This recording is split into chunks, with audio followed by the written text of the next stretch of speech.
বাসাটা হইতেছে চারোদিকে হইতেছে রুমগুলো, আর মাঝখানে ফাঁকা। এর উপরে হইতেছে টিন, উপর দিয়ে আকাশ বাতাস সব দেখা যায়। উপরে একটা মাটির বাড়ি, এখানে গরু আছে। মানে আমি র গ্রাম আমি ভাবতাম গ্রামের যে জীবন এটা মনে হয় অনেক কষ্টকর, অনেক টাফ, কিন্তু আসলে তার ঠিক উল্টা। একটা জিনিস দেখবে মজার,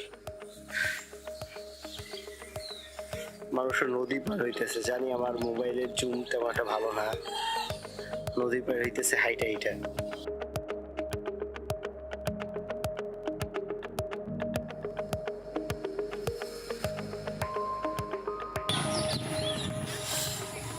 তো ভিউয়ার্স, আমি এখন যাইতেছি দিনাজপুর রাজবাড়ির দিকে। আমি জানি না ওইখানে কি মনে আছে, যেহেতু আমি আমার বাকেট লিস্টে রাইখা দিছি, তো যাই দেখা লাগবে। আর একটা বিষয়, রাস্তার পাশে আছে, তো এরকমের রাস্তা সে পাশে যে জায়গাগুলো থাকে এগুলা আমার মনে হয় না মিস করা উচিত। যদিও দেখলাম প্রায় এখনো কয়েক কিলোমিটার, এখনো 400-500 কিলোমিটার, মানে 400-500 মিটারের তো বাকি আছে। চলেন যাওয়া যাক। তো আমি এখন যেই রোড দিয়ে হাঁটতেছি, এই রোডটা অনেকাংশেই দেখতে আপনার ঢাকা শহরের যে রোডগুলো আছে ওগুলোর মতো। তার মানে বোঝা গেল যে দিনাজপুর মোটামুটি একটা উন্নত শহর, সিটিটা উন্নত। তো ভিউয়ার্স, আমরা অবশ্যই এসে পড়ছি রাজবাড়ি, দিনাজপুর রাজবাড়িতে। এখন টিকিট কাটা লাগবে না। তো আমরা যাইতেছি এখন দিনাজপুর রাজবাড়ির দিকে। এটা হইতেছে রাজবাড়ির মেন ফটক, মানে এটা মন্দিরের ভিতরে, এখান দিয়ে যেতে যাইতে হয়। মন্দির ডিজাইনটা আমি বুঝতাম না, কিছুটা মুসলিম আর্কিটেকচার প্লাস হিন্দুদের আর্কিটেকচার মিলে। এখানে নাকি একটা মন্দির আছে আর কি, ওদিক দিয়ে নাকি, না এদিক দিয়ে বললো মন্দির দিয়ে নাকি যাইতে হয়। মন্দির দিয়ে রাস্তা নাই, রাজবাড়ি গেট হলো এইটা ভিতরে মন্দির। আল্লাহ, আর আধা পুরাতন ভাই ওই যে ভিতরে, ওই যে ওই পাশে রোডটা দিয়া। হ্যাঁ এই যে লোহার গেটটা আছে না, ওই গেটের বাম দেখা যাচ্ছে বাউন্ডারি। ওদিক দিয়ে তো ওনারা বললো যে দিক দিয়ে রাখি রোড নাই। এটা হলো, আপনি যাবেন বলে মন্দিরে?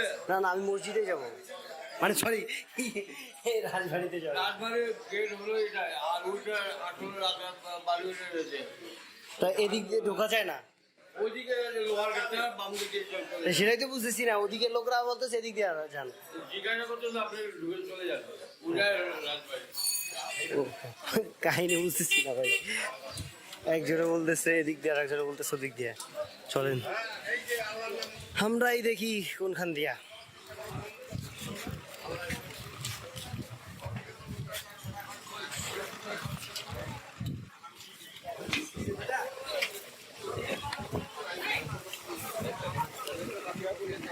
ভিতর দিয়ে ঢুকে যাই, সাইড দিয়ে যাই। আগে যায় তো দেখি আসলে কোনো রোড আছে কি নাই। না, লোকটাই শুধু শুধু আমাদের ঘুরাইতেছে।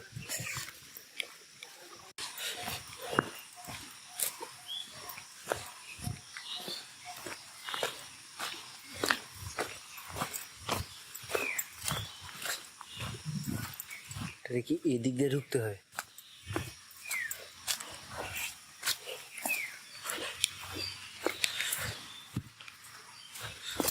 কি এদিক দিয়ে? ওই যে এদিক দিয়ে, চলো তো দেখি।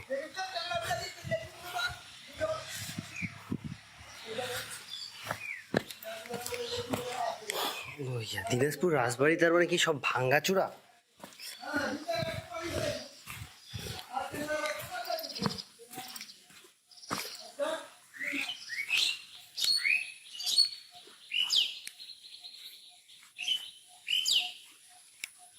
আমি তো বুঝলাম না, এগুলো তো সব দেখতেছি ভাঙ্গাচুরা।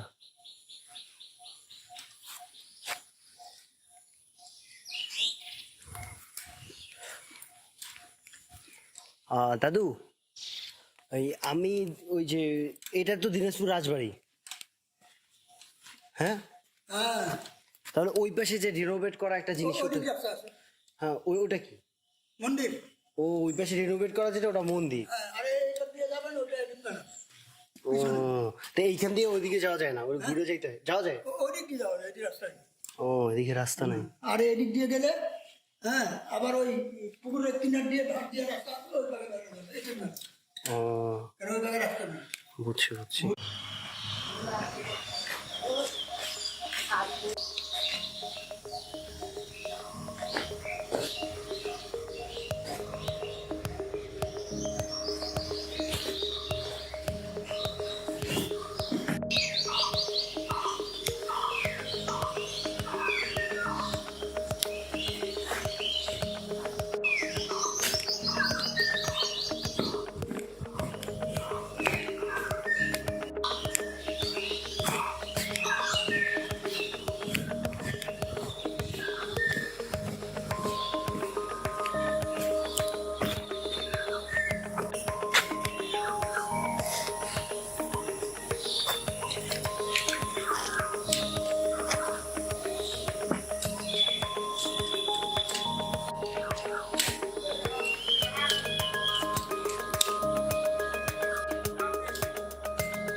তো ভিউয়ার্স, আমরা যে সুন্দর একটা বিল্ডিং দেখি না, ওটা এইখানে রাজবাড়ি না, ওটা মূলত হচ্ছে এইখানে একটা মন্দির। আর মূল রাজবাড়ি হইতেছে এটা, যেটার মধ্যে দেখেন আমি এখন উঠতেছি আর কি। এটা হইতেছে মূল দিনাজপুর রাজবাড়ি। দিনাজপুর রাজবাড়ি অনেক ধ্বংসপ্রাপ্ত একটা জায়গা, মানে প্রায় ধ্বংস হয়ে গেছে এই জায়গাটা। সরকার চাইলে এই যে পুরাকীর্তি এগুলো করতে পারবে, রেনোভেট করতে পারে, যদি সরকার চায় আর কি। এখানে স্টিল দিছিল সেই আমলে।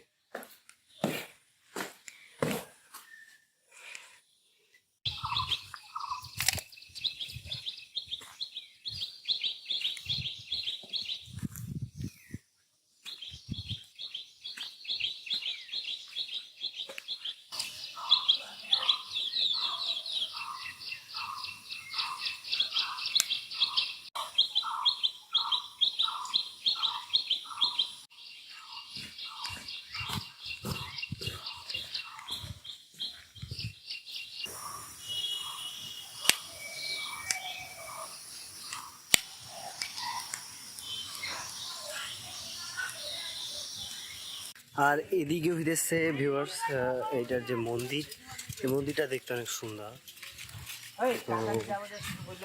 তো ঢুকে কোনখান থেকে? ওখান থেকে মন্দিরে তো এর আগে আমি ঢুকি না। হ্যাঁ হ্যাঁ হ্যাঁ, ওরা পিছনে, আবার এদিক দিয়েও যাওয়া যায়। এদিক দিয়ে হইতেছে এই মন্দিরটা দেখতে হয়। হ্যাঁ, এটা মন্দির দেখতে হয় শুধু। এটা মেবি কিছুটা টুরিস্টি, যার কারণে পুলিশেরইও আছে। বরফ মন্দিরের সামনে তো বরফ।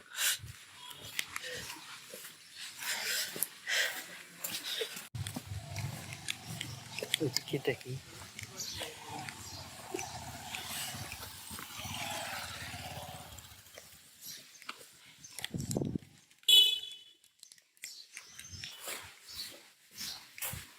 ও, এটা হচ্ছে মন্দির। শুধু এদিক দিয়ে এতটুকু রেনোভেট করা হয়েছে। জি, আমি আসলে আপনাদের এলাকার কথা বুঝি না, বাংলা বুঝতেছি। হ্যাঁ, এখন বলেন। কাপড় বিক্রি করে তো মুখ দিলে নেবেন? ও না না, থাক। কোন দেশে করে? ও ঢাকা।